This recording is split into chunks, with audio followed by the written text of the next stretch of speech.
Everybody, welcome to Digital Boot Camp. I'm so glad that you are here to join us.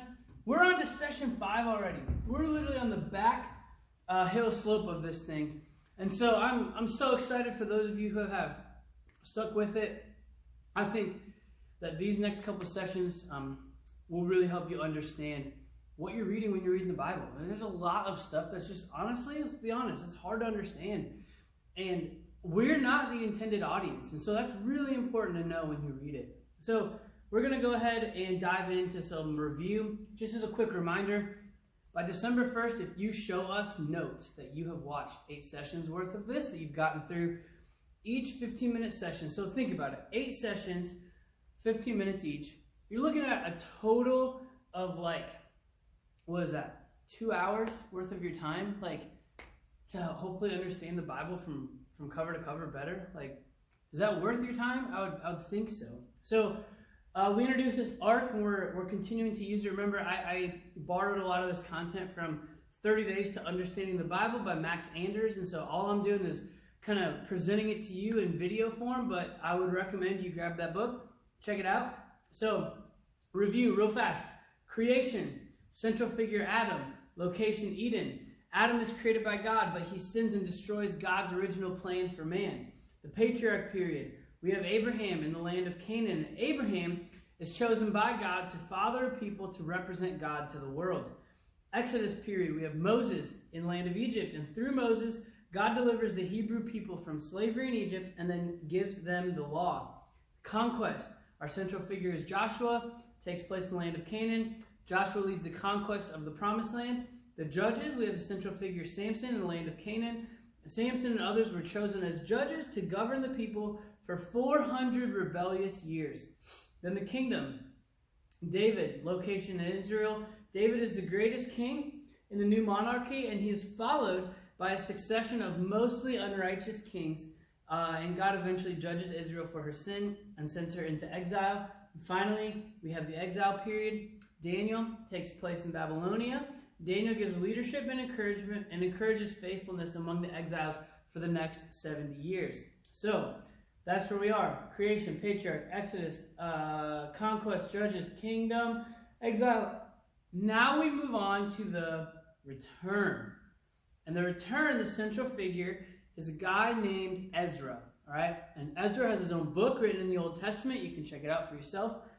And the location of Ezra, of the return, is Jerusalem. So the captives lived in Babylon for about 70-something years.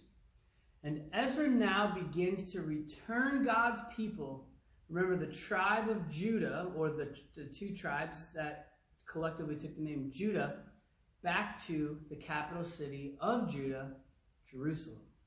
And so what is going on in this time is what we see in the first 3 books, the first 3 verses, actually, of Nehemiah chapter 1, is that over time, from both the war, so remember, when they were taken captive, it's not like they're like, oh, hey, God said we'd be taken captive, so here, cuff us and take us in exile. No, there was a war. And God gave the Israelite people over to the nation of Babylon. And so through that war, the walls in the city of Jerusalem was destroyed. And then, through the years of neglect, right, because the Israelites were no longer in Jerusalem, they were all in Babylon for the most part, there was just neglect and upkeep of 70 years worth of destruction. I mean, try and find a house that's 70 years old and see what kind of shape it's in, right? And so things were just not going very well. And so in the book of Ezra, we see a plan to go ahead and start to rebuild the temple walls. And so this is now, the hands have been lifted a little bit off, and God is allowing his people through the Persian Empire, who had taken over Babylonia at that point, to allow the Israelites to go back to their home city and to begin to rebuild those walls and do the things that were required of it. In addition to the walls being rebuilt physically, the people were also being rebuilt spiritually. So that kind of second half there of Ezra, that's what's going on. Because most of the people had died off from the original kind of nation of Israel, and most people now had grown up their entire lives being under the Babylonian academic standards, being under the Babylonian rule. And so they didn't have the same foundation, spiritually speaking, that the Israelites were accustomed to having. And so they not only were rebuilding the walls, but they were rebuilding the people, and they were rebuilding them spiritually as well. And then the book of Nehemiah is really all about the wall project. And so a lot of people actually, and it'd be interesting, some of you can go check out and read Nehemiah for yourself. A lot of people go and look to Nehemiah as how to institute change as a leader. And so a lot of people look at what Nehemiah did and how he spoke to those in authority over him. And so Nehemiah, we see the final kind of product, the second rebuilding of the wall. Now, I want to be very clear. When Solomon built his temple and David built his temple, that was Israel's heyday. And it has still to this day never reached that peak. And so they rebuilt the walls and kind of brought restoration back to the nation of Israel, the city of Jerusalem, but like it never quite was to the same standard and luster that we saw in its heyday with King David and King Solomon and those type of people. So here is our summary statement, okay? Ezra, he's our central figure. Ezra leads the people back from exile to rebuild Jerusalem. So they were kingdom, then they went into exile, and then ultimately they ended up back in Jerusalem. And then the silence period. Now what you'll notice is this right here is the break between Old Testament and New Testament. So Old Testament, this is coming to an end now. The Jews, the Israelite people, have landed back in their home country, the Promised Land. Remember the Promised Land that was conquered by Joshua and once promised to Abraham? They're now there, but our Old Testament kind of stops. And so what we're going to look at now is what we're going to call the silence period. And the central figure are going to be known as a group of figures called the Pharisees. And you're familiar with the Pharisees if you are familiar with what happened during Jesus' time in the New Testament.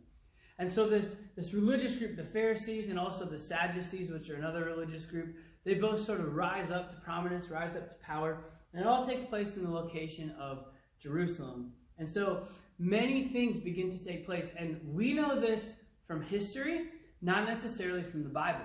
But what's important for you to understand is that we need to look into some of the history. So this is going to be extra biblical or non-biblical content. It doesn't mean it's not true, it doesn't mean it's wrong, it just means that it's not actually written in the Bible, aside from some maybe context clues or things that we can look at in the Gospels to point back to this.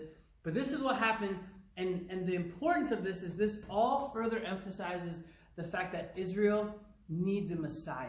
They're looking for the promised one, the coming king. We all know that's Jesus, okay? And so they begin to look for that person. And so there's a changing of the guard. So the Israelite people, when Ezra and Nehemiah went back, they were still under Persian rule. Remember, Babylon conquered them, Persia took them over, but then there was an overthrow of the Persian government by the Greeks. A guy named Alexander the Great, perhaps you're familiar with him, in the year 330 BC, defeated the Persians. And so the land and nation of Israel was no longer under the Persian Empire anymore, but now it was under the Greek Empire. And so, if you look at the New Testament, when we read that, we're very familiar with the fact that the Greeks, they were, the Romans, the Greeks, they were the ones who were making the laws of the land of that day.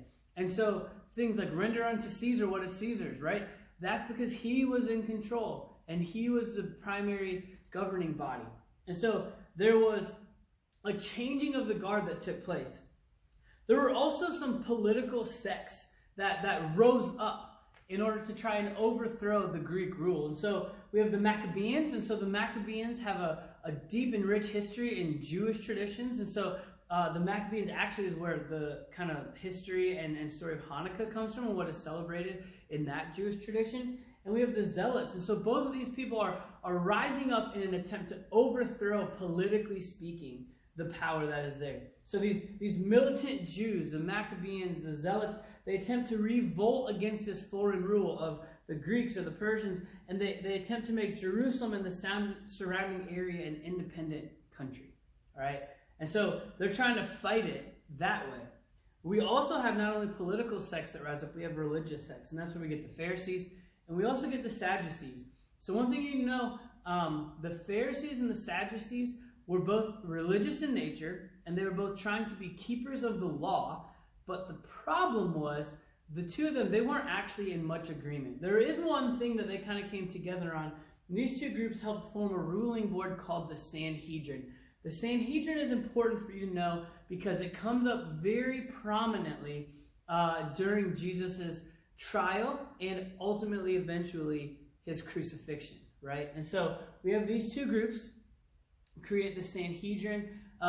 They form some of the members on that board, but they don't really agree much beyond that. What they're ultimately trying to do is keep religious power of the Jews in one central spot, because they are opposed to the Romans, they are opposed to the Greeks, and so they're trying to maintain that power, though the Pharisees and the Sadducees, as two independent groups, they don't really get along very well, all right? And so several things happen. I'm sorry, I skipped one. Another thing that we see is there's a messianic hope. This 400 years of silence leaves the Hebrew people wanting and expectantly waiting a Savior, a Messiah. And here's why. Here are three things that kind of happened. With the Greek overthrow, a common language and culture had now become central to the entire region. And so the entire region now has a central kind of language, and so many people are speaking Greek. That's why the New Testament is written in Greek. And a culture. An extensive road system as well as sea travel became prominently available, so you could move from one part of the area to the other. Think about that. That was this is very important in the Apostle Paul's spreading of the gospel and the good news of Jesus Christ. And finally, the Jews are suffering persecution, and often persecution leaves people ripe for hope and ripe for a Savior. And so this message and hope of Jesus becomes just this like, they can't wait for a Savior. They can't wait for a Messiah. And so these three things make this time period the Jews very ready to hear and listen and hope for a Savior and a Messiah. So here's our summary statement. The Pharisees and others entomb the Israelites in legalism for the next 400 years. And so all this that's going on, all this oppression, all this cultural stuff that's happening, leaves them ready and waiting and looking for a Messiah. Now, not next week, but the week following that, we're going to dive headfirst into that. And listen, Jesus is kind of the epicenter of the Bible and the epicenter of our faith and the epicenter of culture and time and so many things. Jesus is an absolutely crucial part. And so one thing that's really cool to see is when you look at the Old Testament, it all leads and lends itself well to the teeing up of a Messiah, a plan, a Savior, one to come and save and rescue the world and the people from their sins. And you and I get to be beneficiaries of that thousands of years later and thousands of years down the road. So what I want you to see is that this is how the Old Testament flows very naturally into what happens in the New Testament. And oftentimes in church, all you hear is the New Testament, but the Old Testament lends itself so well. And when you know the history and you know the backstory and you know all that the Jewish people had gone through, and all the way back from Abraham and then in Egypt and then the conquest and then the kingdom and then exile and then the return and then the silence period, you will see that when Jesus comes, it's such good news. And it's good news for them, and guess what? It's good news for us. It's great news for us. Without Jesus, none of this stuff matters, right? It's just words on an old dusty Bible. But instead, it's the man Jesus who's alive, defeated sin and death, that makes these words come to life and be true and penetrate our hearts, our minds, our thoughts, all these things. And so it's really cool stuff. I hope that you get just as excited about it as I do. Thank you guys for watching Digital Bootcamp Session 5, and we'll go ahead and see you all next week.